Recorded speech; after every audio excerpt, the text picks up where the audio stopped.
Okay, welcome back. So we left off last time looking at the first half of Boxill's paper, A Lockean Argument for Black Reparations. There we looked at some problems with the basic version of the counterfactual argument, and then we looked at the inheritance argument and some of the limits on the inheritance argument. So we're going to pick up now by looking at the counterfactual argument. So remember, last time around, we had a look at this argument, and this argument said that slavery has harmed present-day African Americans. People have a right to seek reparation from those who harm them. Compensation for harm is a matter of bringing a person to the level of well-being they'd be at if they hadn't been harmed. So present-day African Americans are entitled to seek reparation that will bring them to the level of well-being that they would be at if slavery had not occurred. So we encountered a couple of problems last time around when we looked at that argument. One problem was the point that it's hard to know the level of well-being that African Americans would be at if slavery had not occurred. That's like a complicated question about sociology and economics, and it's a really hard question to answer. The second issue is what philosophers sometimes call the non-identity problem, right? If slavery had not happened, present-day African Americans, the particular ones who exist, would not exist. So that's sometimes called the non-identity problem. So we developed the inheritance argument, right, as a way of getting around those objections, right? This argument did not depend on the claim that present-day African Americans have been made worse off given the existence of slavery, and it doesn't make any claims about what the world would be like if slavery had not occurred, right? It's just the claim that enslaved African Americans in the 17th, 18th, and 19th centuries are owed a right to reparation. It then makes the further claim that their ancestors, or their descendants, I should say, their descendants have a right to collect the compensation that their ancestors were owed. So, that's not where Boxill's going to leave it. He's actually going to give us a revised version of the counterfactual argument. So Boxill tells us that plain decency demands that when unjustly harmed people fail to recover from their injuries, they should be blamed reluctantly. So he says that we shouldn't blame African Americans for their lack of wealth nowadays, or if we do so, we should only do so reluctantly. And only if we're sure that they were not incapacitated by their injuries and that no one else or nothing else prevented them from recovering. So in order to revise the counterfactual argument, Boxill makes a revised claim. He says that the persecution of blacks, of African Americans, has persisted long after slavery was abolished in the 1860s. So the way that he puts it in a metaphor is, in short, if slavery put blacks on the canvas, later whites made sure they stayed there. So Boxill argues that unjustly preventing someone from recovering from a harm creates an equal responsibility for a harm as those who caused the harm in the first place. So if one person hits you with a car, and then I unjustly prevent you from getting yourself to the hospital, I am just as responsible for your harms as the person who initially injured you. That's the thought. And Boxill says that insofar as whites have prevented blacks from recovering from slavery, these generations are responsible to harms to each corresponding black generation. So the thought is, the generation right after slavery, during Reconstruction, began to limit the political participation, replaced slavery with sharecropping, and then we see things like Jim Crow laws. These are practices that prevent blacks from recovering from slavery, and these sorts of practices mean that these people are responsible for the lack of wealth that black Americans have to deal with.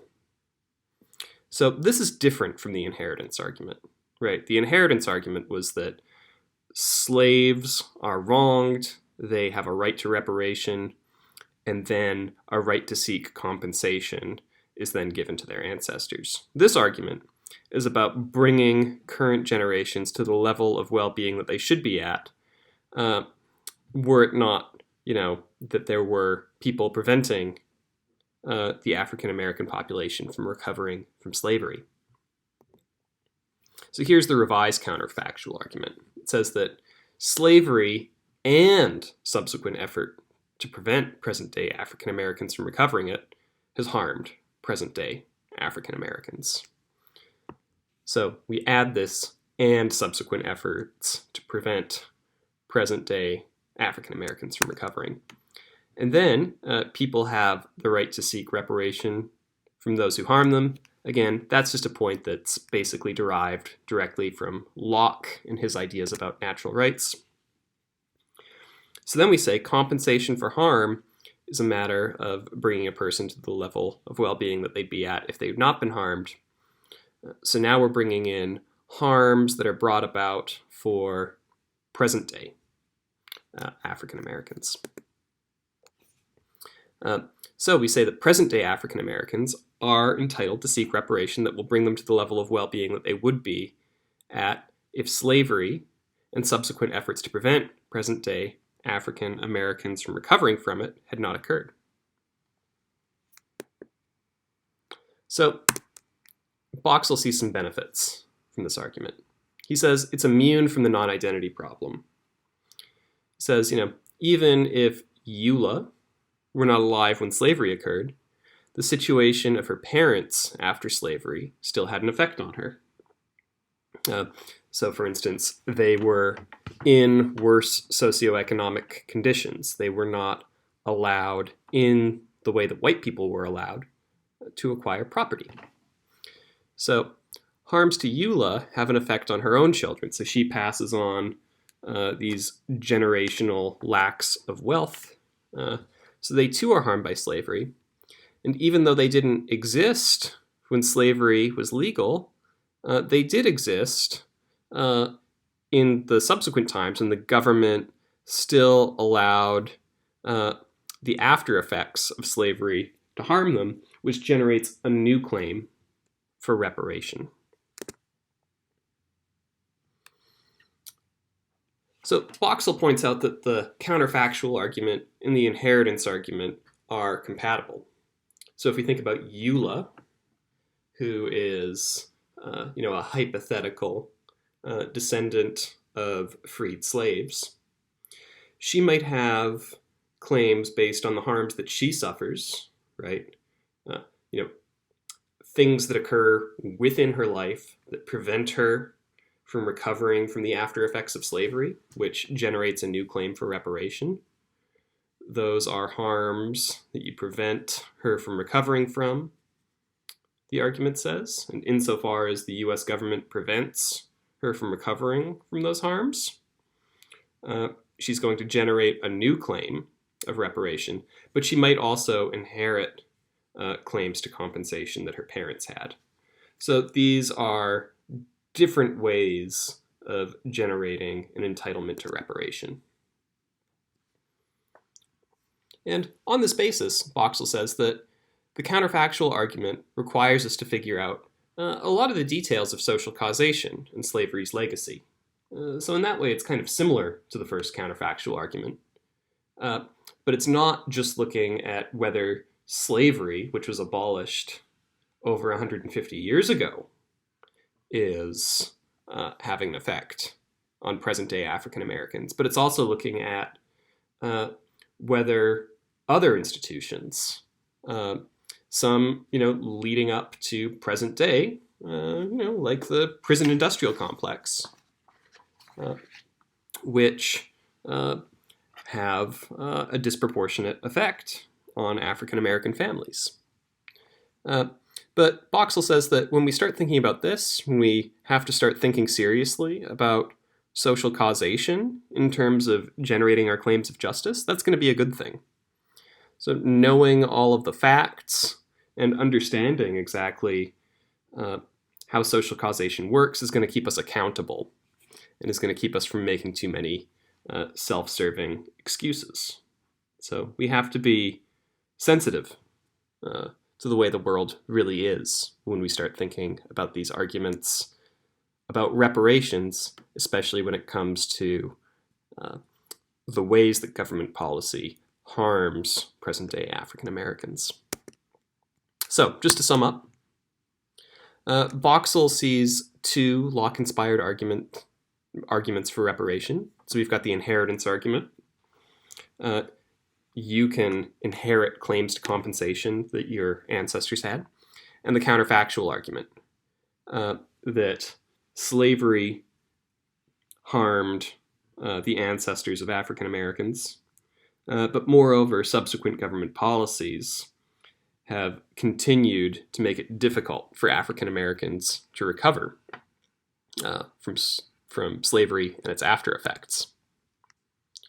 The inheritance argument, remember, is that African Americans are owed reparations for injustices done to their ancestors by those who have benefited from slavery. And the counterfactual argument says that we're owed reparations for the harms caused by efforts to prevent the recovery of African Americans from slavery up to the level that they would be if those first injustices, but also the subsequent injustices of unjustly preventing them from recovering. So that's going to wrap it up for Boxill.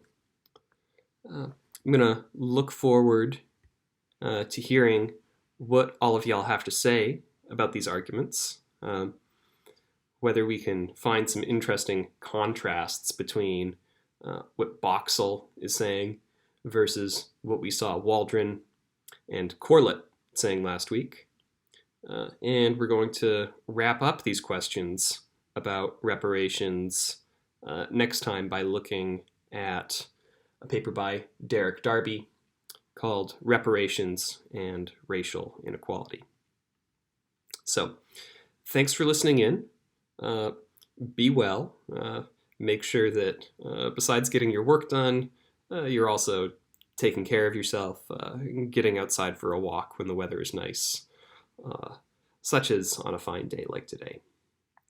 So, thanks for listening in, and we'll see you next time. Okay.